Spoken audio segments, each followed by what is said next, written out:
Alone against all these droids? They don't stand a chance.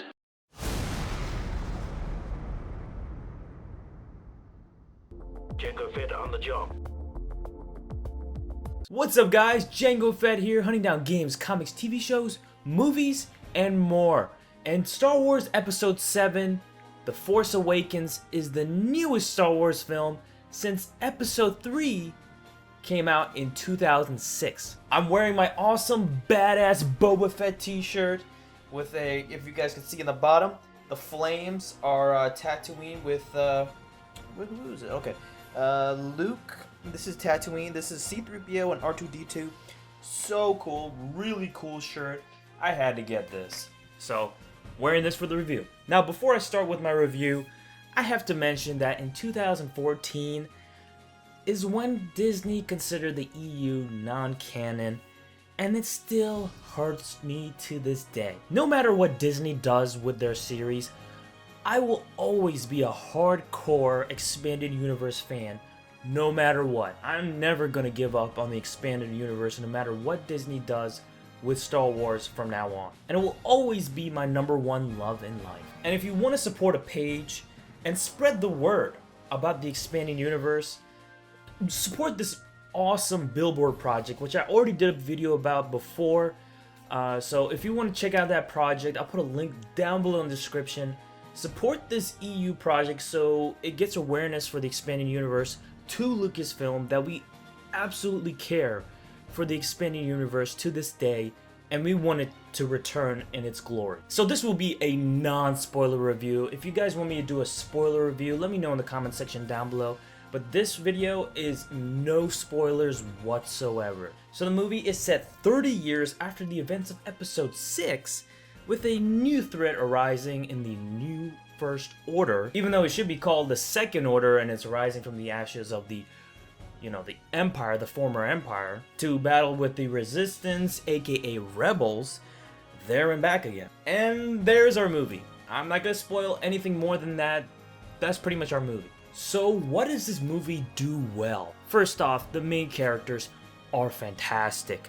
Rey, played by Daisy Ridley, is a great heroine who starts off as a scavenger and a very relatable character. And she later encounters Finn, played by John Boyega. I've watched previous works with him, and he is an ex-stormtrooper and tries to help Rey on her journey. Both are fantastic characters, and I also have to mention BB-8. Surprisingly enough, he is not a new Jar Jar Binks, as many people, including myself, thought he would be. He's actually surprisingly a funny and good character, unlike Jar Jar, who's in your face the whole time in the movie. BB-8's not like that. He's a cool little side character, but he's not like takes up the entire film. Okay, so that's a great thing with this little droid. He was a funny little droid, even though his design makes no sense whatsoever. I thought he was a cool little guy. Also, Poe Dameron, played by Oscar Isaacs, was fantastic. He was a cool, badass resistance fighter, and honestly very reminiscent to Wedge Antilles, but different in their own ways. He's a cool and charismatic, smooth talker kind of guy, and he revels in the action. The guy just blooms when the action emerges, and he was awesome. He was so cool. But my complaint with him is that he didn't have enough runtime with him. And then, surprisingly enough, Harrison Ford as Han Solo and the original actor as Chewbacca was in this movie, and they were fantastic and took a lot of runtime as well. They were in the film quite a bit, and this not a bad thing at all. And I honestly thought Ford would mail it in as Han Solo just for a quick paycheck, but I felt like I was watching the original trilogy with Ford and Chewbacca just back again, and their chemistry was just so great. And seeing him again with Chewbacca, it just felt like the original trilogy again. He actually cared about his character for once, and I love seeing the guy in this film. A couple other things this film does well is the cinematography. J.J. Abrams does an excellent job, shot for shot, and it's to me his best directed film, probably behind Star Trek or before it, I don't know, but it's up there, man. It's definitely his best directed film I have seen yet. As well as the action was fantastic and just kept me on the edge of my seat. And it's also great to have John Williams compose once again in a Star Wars film, executed flawlessly yet again by the best in the business. I could praise this film on and on, but there were some big time flaws that held the film from being absolutely spectacular, in my opinion. From being that great Star Wars film that I will remember like 10 or 20 years from now. Now, the biggest problem I had with this film is that it's Episode 4 2.0. I kid you not. They straight up took the exact same plot, with differences, I get like some differences here and there, but took the exact plot and used it for this movie. You're telling me that a team of writers couldn't come up with anything new or creative? Are you kidding me? They played it safe with the story and plot. Extremely safe. They didn't do anything new. Yet people just still ate it up, including myself, but come on, you couldn't come up with anything new in the original? A lot of the parts in the movie had like these old scenes from the original movies, and you're just like, why did you do that? You know, just like, you know, it's great to revisit those moments by watching the original trilogy, but why should I watch it in a new movie and say, oh, remember the good times with like, 4, 5, and 6? Yeah, they were so good. I get it, man. I could just watch the original trilogy. I don't have to watch a new movie to remember those times.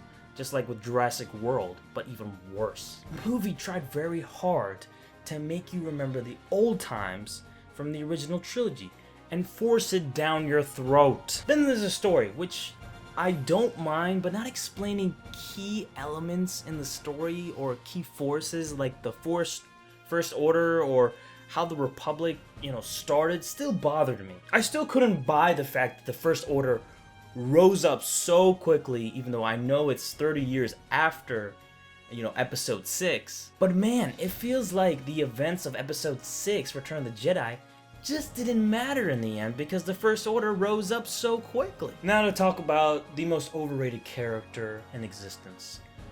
Kylo Ren. Ha!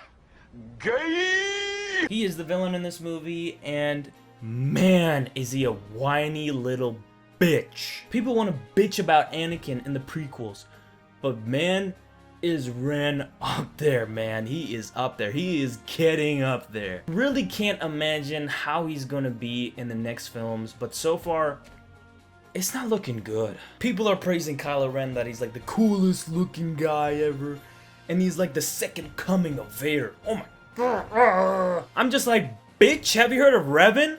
Come on. First off, Ren's design is deliberately a Revan knockoff. He's a Revan knockoff. He exactly like Revan.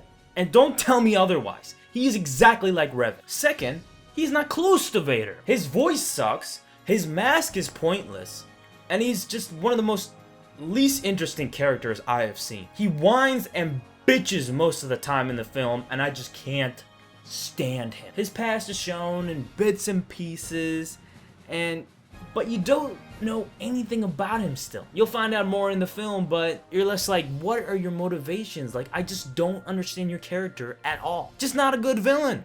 Not a good villain. Then lastly, there is marketing, which isn't a bad thing because the marketing was, if you could market any movie in existence, you would use the model of Force Awakens because they marketed perfectly, almost perfectly.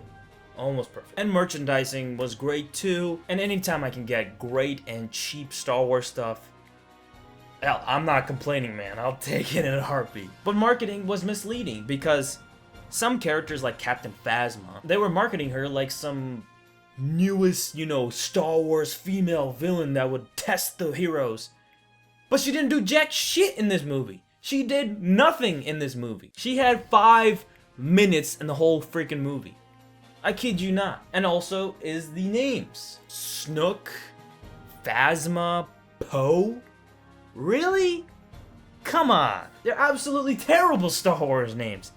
You couldn't come up with anything better? God. But I think overall, I really enjoyed my experience with this movie. And I actually watched it twice. in theaters. So that's saying something right there. So I am giving Star Wars Episode VII, The Force Awakens, a...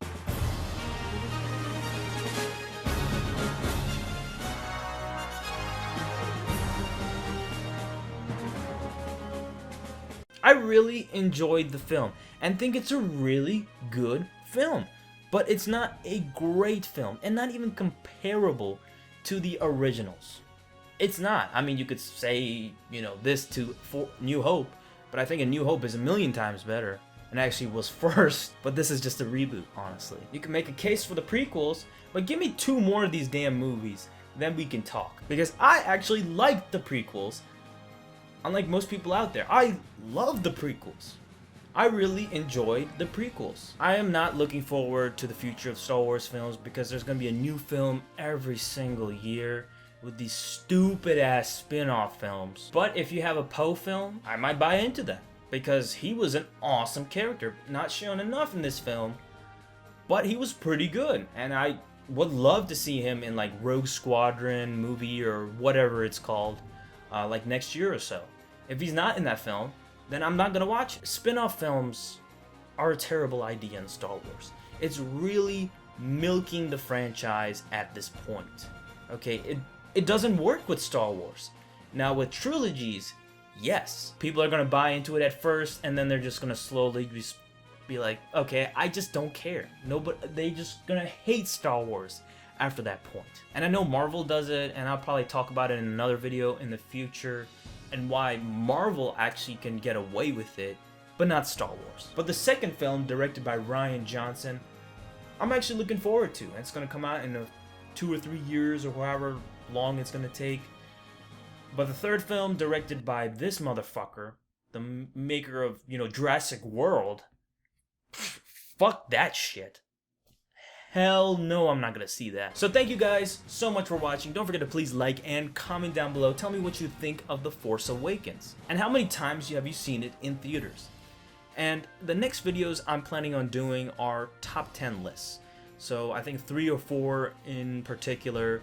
It's gonna take me quite a long time, but a bunch of top 10 lists I'm planning on doing because that's my favorite time of the year. Doing top 10 lists, watching people do top 10 lists, so I have to start doing them. And I didn't get a chance to do it last year, unfortunately, but now I'm doing that shit. And if you guys are interested in me doing a spoiler review with other, you know, YouTubers, let me know as well. And don't forget to subscribe to my channel, Django Fett, and I'll see you, my fellow Mandalorian brothers and sisters, next time. Ooh, yeah!